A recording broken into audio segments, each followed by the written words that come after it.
Hey everyone, you're watching the Esperanza 243. This is the book reading for Leatherby Adventures Off in Space Part 3.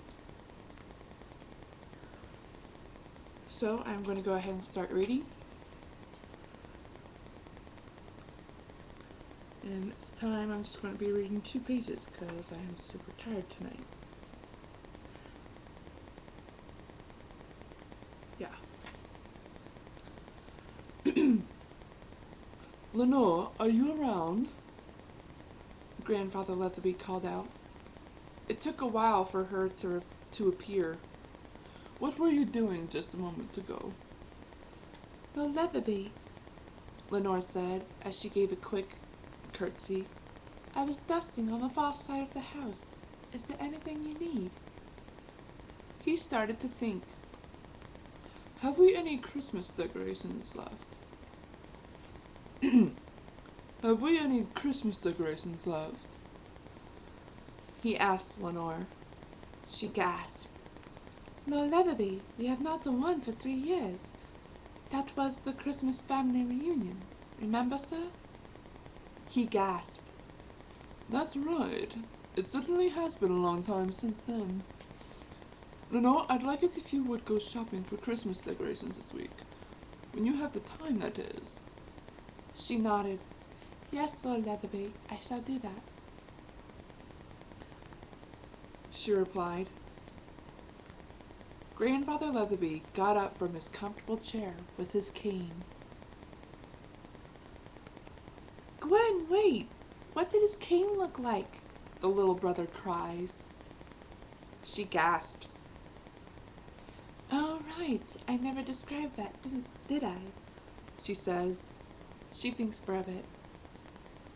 It was as tall as his legs and made of dark wood. Mahogany, I suppose, but I'm not sure. At the top of the cane, though, was a little gold statue of an eagle, ready to take flight. Odd. I remember Grandfather rarely touched the eagle. The sister thinks to herself. Oh, but Dan and I figured out why that one... Oh, but Dan and I figured out why that... Sorry, guys. Oh, but Dan and I figured out why that one time. That looks like Grandpa's cane, he gasps. Are you sure this isn't about us? She chuckles. Oh, Dennis, calm down. You'll find out later on, she says. He sighs. Do you want me to go on with the story? He nods his head eagerly. Oh, yes, please. All right, then try not to interrupt me again. Grandfather Leatherby got up from his comfortable chair with his eagle cane.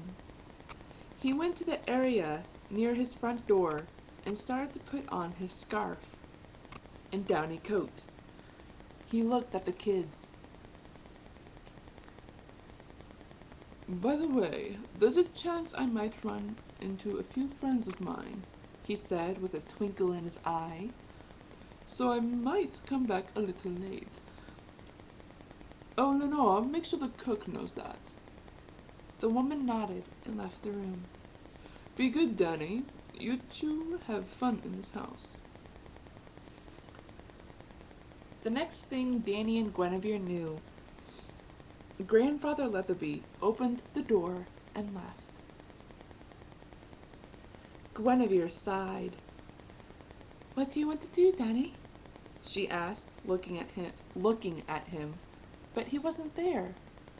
She looked around. Danny, where are you? Danny?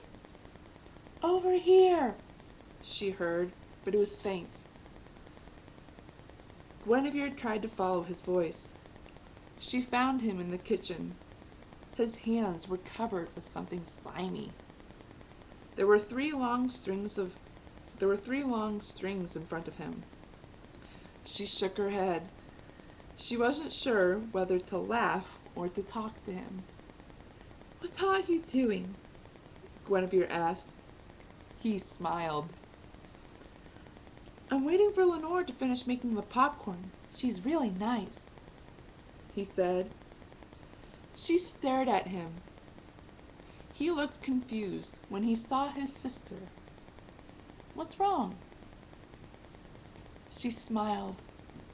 I'm just glad you're enjoying yourself. Scoot over. I want to help. They spent the next hour stringing popcorn. Guinevere ate some popcorn. Danny ate more than her. Thank goodness there was enough left to put on the last string. When they were done, Lenore entered the area. She gasped. I thought you two were going to eat the popcorn. This is a mess, she cried. Danny giggled. Guinevere chuckled as Lenore stared at him. We'll clean it up, don't worry. I guess I'll go make lunch then, Lenore replied. Guinevere became confused. I thought the cook usually does that, she said. Lenore softened her look. The cook doesn't make all the meals, just breakfast and dinner. Suddenly, she realized what she just said. Of course, you don't have to tell Lord Leatherby that. Guinevere became confused again. Are you saying he doesn't know you make his lunch? She suddenly started to feel nervous. Please, don't tell him. If he finds out, I don't know what he'll do. The man is so unpredictable. He changes emotion almost every day. Guinevere started to think. Does he pay you, Lenore? Lenore sighed. He doesn't pay. It was part of a deal we made long ago. It's why I serve him for all these years, she muttered, loud enough for them to hear. He tries to pay. The few times he wins, I always donate the money to a place that's running low for rent or on supplies. To be honest, he doesn't even know I'm living in the same house. Guinevere gasped. Please don't tell him. It was quiet for a while. We won't tell, Guinevere said. She looked at Danny. We won't, right? He nodded. Lenore sighed of relief. Thank you, miss. When you finish cleaning up, run along. I'll call out when lunch is ready. How will we be able to hear you if we're on the other side of the house? Lenore smiled. Do not worry. If you hear a faint call or something, you'll know. When Lord Leatherby calls me, I can hear quite clear, although I do not know how. Now, if you'll excuse me. She turned and headed toward the back.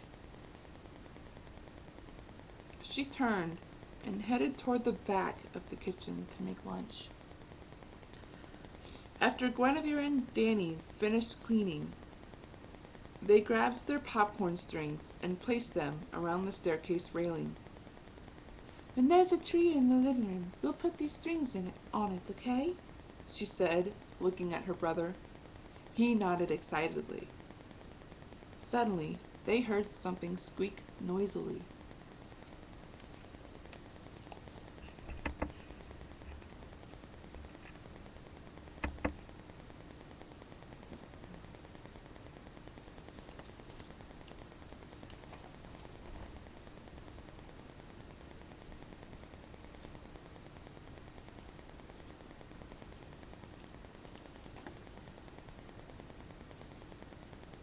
Sorry, guys.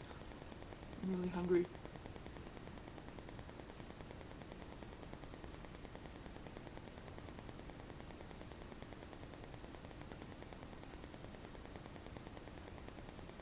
It's also a pause in the book, so I'm trying to make sure that... They were following the squeaking sound. Guinevere sighed of relief. It was only a door. Danny wasn't relieved. He was excited. So he stepped closer to the door. "Danny, what are you doing?" she whispered. "I want to know what's in there." Danny was close enough to open the door. He looked at his sister. Aren't you the least bit interested?"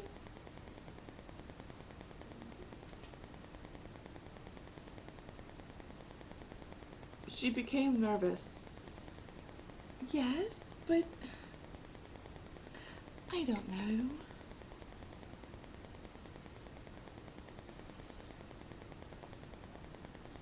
"Yes, but I don't know. A part of me says we shouldn't do this, but another part of me is screaming out, 'Open the door!' I just don't know whether we should or not. What do you think?" He looked away and pulled the door open as quick as lightning. Spelled that wrong. Well, won't you look at that? Nothing's there. Let's go find a game to play." "Wait, Jenny, look," he whispered. "There's no bag." He tried to put his hand through the darkness. "If there was, we'd be looking at it, wouldn't we?" "I don't like this," she kept saying. "Let's go."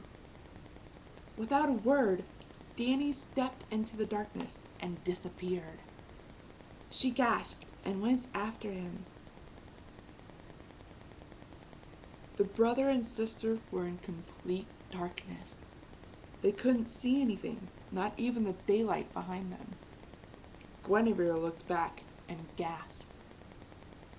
And I'm going to stop there. Because honestly, it's really late, and at this point in the video, it's going to take a long time for it to process.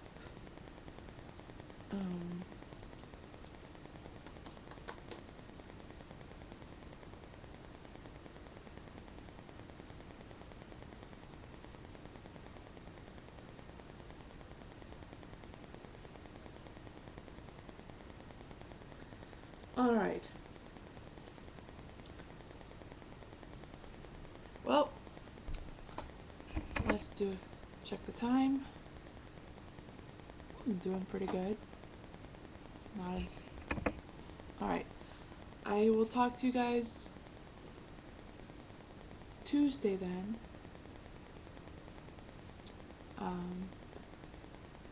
Yeah. Alright. This is the Esperanza 2 for 3, signing off.